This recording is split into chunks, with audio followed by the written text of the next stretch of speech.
Pemirsa, kembali lagi dalam butiran ilmu hasanah bagi para pencari ilmu. Pemirsa, sebentar lagi kita akan sama-sama menyaksikan tayangan tentang perayaan Maulid Nabi di Bali.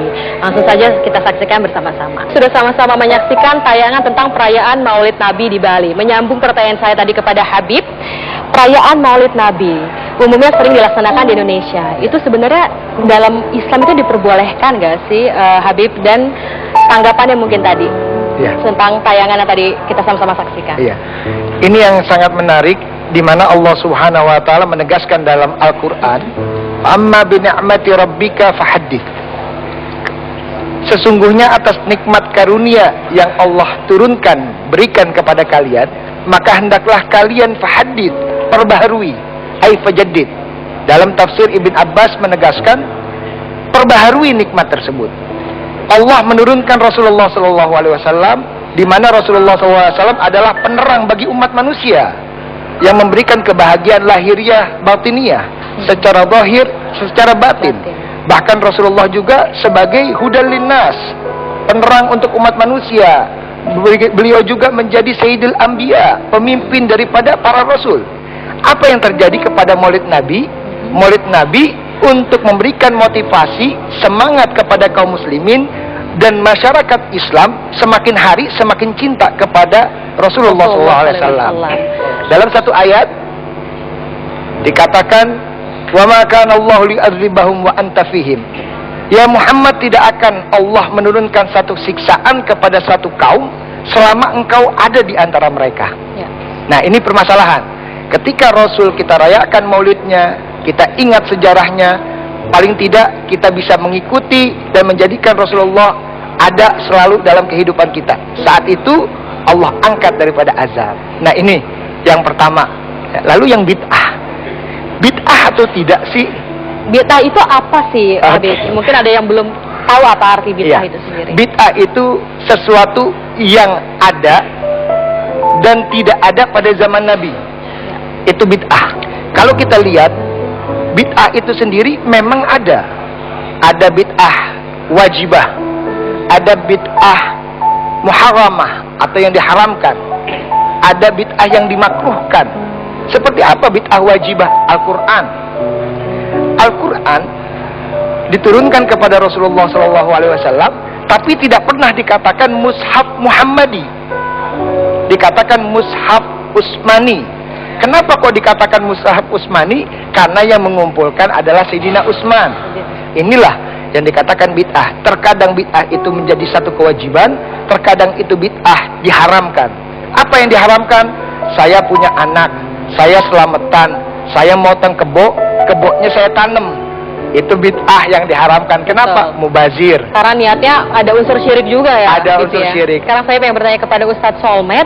Nah Ustadz, gimana nih agar agama Islam dan budaya bisa berjalan selaras, seiringan, tanpa ada unsur bid'ah haram? Ya. Habib ya. Baik. Banyak para sahabat sepeninggal Nabi itu menjalankan bid'ah.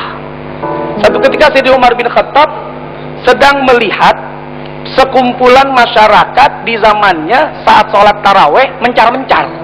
Ada yang di sana jadi imam, ada yang di sana sholat sendiri, ada yang di sana kumpul sendiri. Lalu kemudian Sayyidina Umar mengatakan kepada sahabatnya, yaitu Abdurrahman ibn Qari, "Wah, kalau begini caranya nggak bagus nuh, nggak enak dilihat nih."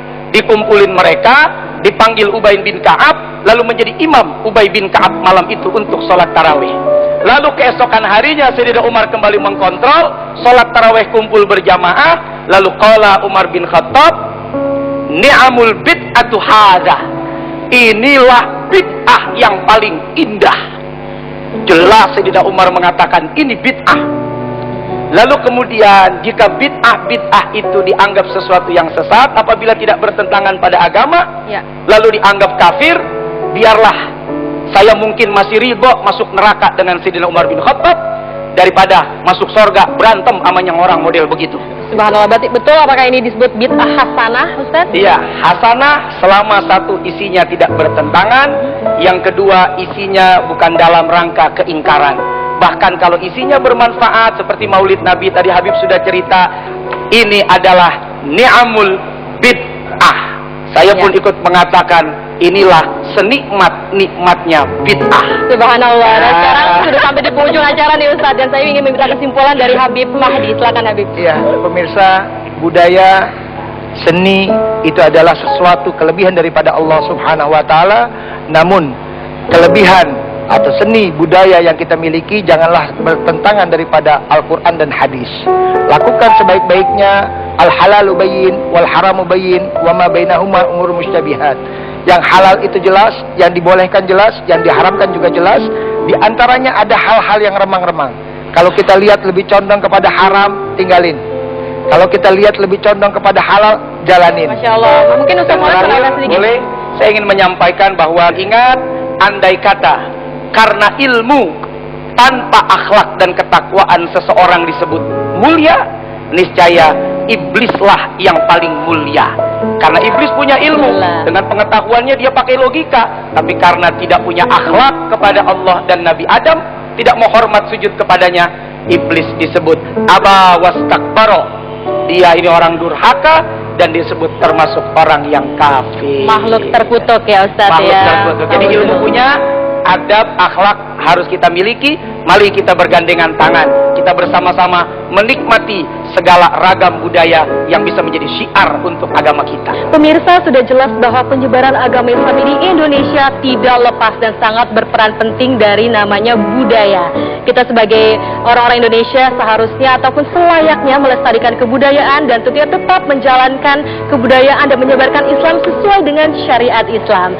Saya Pauline Miranti, Ustadz Salim dan juga Habib Mahdi dan serta kru yang bertugas mohon undur diri. Terima kasih atas perhatian Anda. Wassalamualaikum warahmatullahi wabarakatuh. Ya Allah, curahkan rahmat dan keselamatan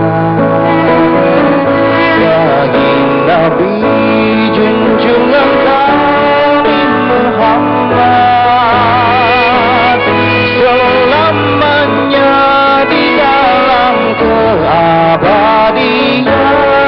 keabadian, kekekalan kerajaan Allah. Ya Allah, please shower your blessing and your salvation. The Prophet Muhammad who always adore, may he always be under your sovereignty.